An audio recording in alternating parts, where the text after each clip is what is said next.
Many claim that Britain stood alone against Nazi Germany in the early parts of World War II after the fall of France. Geographically, that may have been true, but in 1939, the British Empire comprised 25% of the global population and 20% of the landmass. Almost every Commonwealth country contributed to the war effort, whether they deployed small numbers of men from the Caribbean or huge amounts of supplies and natural resources from Canada and India. The British were hardly alone. While many of those countries have since gained independence, there's no denying the impact they had on British fighting power. It would be impossible to cover all the British-controlled nations during the war, as there were upwards of 75. Instead, we'll look at the biggest contributors to answer the question, which of these countries did the British love the most?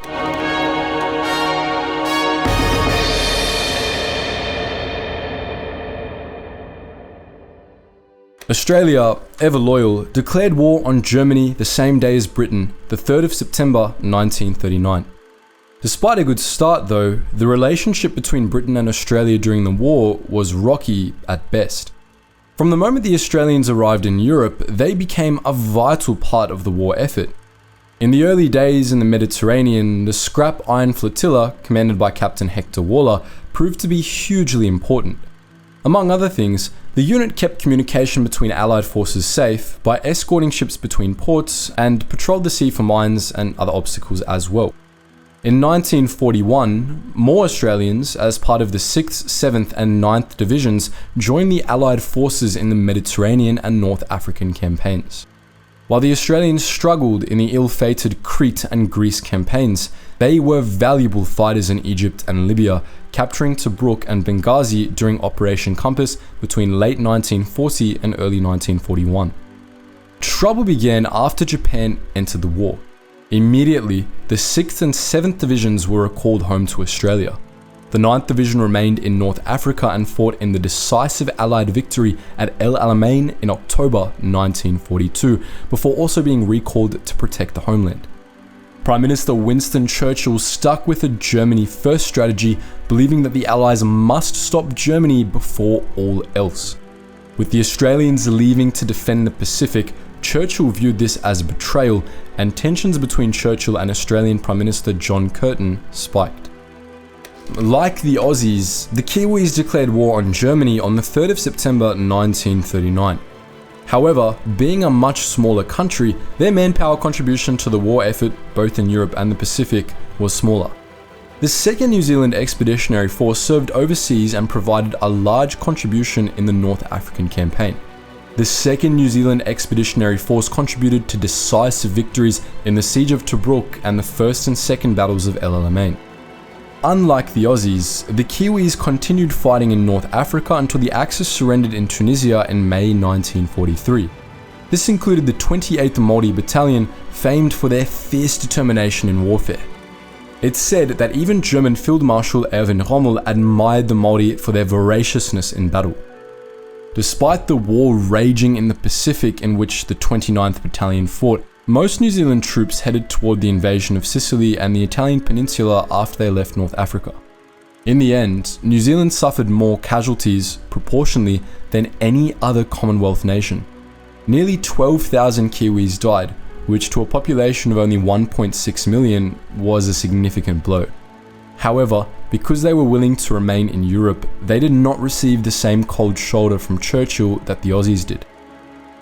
Unlike Australia and New Zealand, South Africa didn't declare war on Germany until the 6th of September 1939. This came after an intense debate in the South African Parliament, with the pro-war faction ultimately ousting former Boer General JBM Hertzog as Prime Minister. General Jan Smuts, a pro-Britain and pro-war leader, took his place. After South Africa's declaration, they immediately sent troops to the North and East African front. However, because of the apartheid policies in South Africa, they did not allow coloured men to enlist in infantry positions or serve on the front lines. As a result, the South African army contributed far fewer men to the front lines than other Commonwealth nations.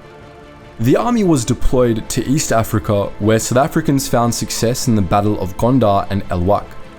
However, once they moved northward, they struggled. For one, the South African army required additional training before Operation Crusader, which delayed British-led operations.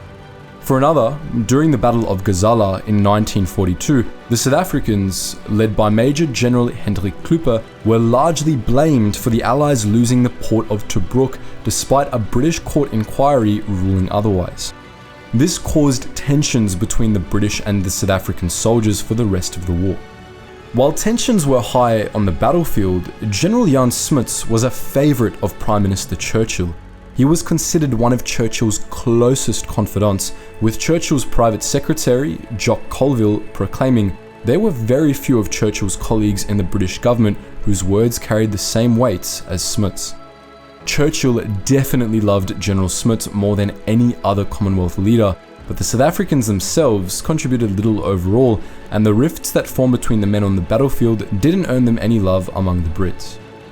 Like South Africa, Canada didn't immediately declare war on Germany, instead waiting until the 10th of September 1939 after a vote in Parliament. While the number of Canadians initially sent to the front lines was small due to Canada's reluctance to conscript, Canada contributed in many other ways. Canada played a huge role in the defense of the North Atlantic. During the Battle of the Atlantic, the longest continuous battle of the war, the Canadian Royal Navy ensured the safety of countless convoys sailing from North America to the UK and Soviet Union. These convoys transported men, weapons, and goods that were vital to the Allied war effort. Additionally, Canada hosted and paid for the Commonwealth Air Training Plan, which trained airmen from several Commonwealth countries to fly in the Royal Air Force. In 1944, after the voluntary Canadian forces suffered heavy losses in Italy, Prime Minister William Mackenzie King began sending conscripts overseas. These Canadians played a pivotal role in the landing at Normandy, with the taking of Juno Beach, a hard-fought victory that paved the way to the liberation of Europe. Over 1.1 million Canadian men and women served in World War II. However, Canada's greatest contribution came from the direct and industrial aid it sent to Europe during the war. At a strategic location away from the front, Canadian factories and farms provided machinery, arms, and food to Allied soldiers. In the end, over 800,000 military vehicles, 50,000 tanks, 348 merchant ships, and 1.7 million small arms were produced in Canada during the war. The nation even continued producing goods for the Allied forces after they could no longer afford it. Canada's total financial contribution is said to be around $10 billion, which would equal about $30 billion today. Without this industrial boost, Britain would have run out of steam. When the war broke out, Indians were divided on whether or not they should support Britain, much like South Africa. But because India was a colony as opposed to a dominion, these oppositions went largely unheard, and India soon declared war on Germany. During the war, India contributed 2.5 million men to the Allied war effort, all of them volunteers. 15% of all Victoria Crosses awarded during the war went to Indian and Nepalese soldiers. These men fought in North Africa, Western Europe, and in Southeast Asia, most notably in Burma. The former Commander-in-Chief of the British Indian Army, Field Marshal Sir Claude Auchinleck, stated that Britain couldn't have come through the war if they hadn't had the Indian Army. India provided more troops than any other Commonwealth nation and suffered heavy losses as a result. With the Japanese advancing rapidly through Southeast Asia, the British Indian Army held firm, preventing Japanese forces from entering India and eventually driving them out of Burma. Without Indian soldiers fighting on all these fronts, Britain would have been in much worse shape. However, love isn't the right word to describe how Britain felt about India. Churchill, while recognizing the importance of the British Indian Army, did little to help India through its problems back at home. A famine in Bengal during the war killed nearly 3 million people, all while Britain continued to take food from India to fuel its war in Europe. This move drew a lot of criticism and bolstered anti-British sentiment in India. It's hard to say for certain which Commonwealth nation the British loved the most. While Churchill held the leaders of South Africa and New Zealand in high regard, their overall contributions to the war were rather small. Certainly India contributed the most men and helped win decisive battles in Europe and Asia. However, Canada provided not only men, but much needed weapons, vehicles, food, and direct financial aid too. Both India and Canada had significant impacts on the British war effort, and they were probably the two nations that deserve the most love. But the war could not have been fought and won without the sacrifices of countless other soldiers from Commonwealth nations. But what do you think? Which Commonwealth nation did Britain love the most? Did we miss any big ones? Let us know your thoughts in the comments section below, and as always guys, thank you so much for watching, and I hope you learned something new.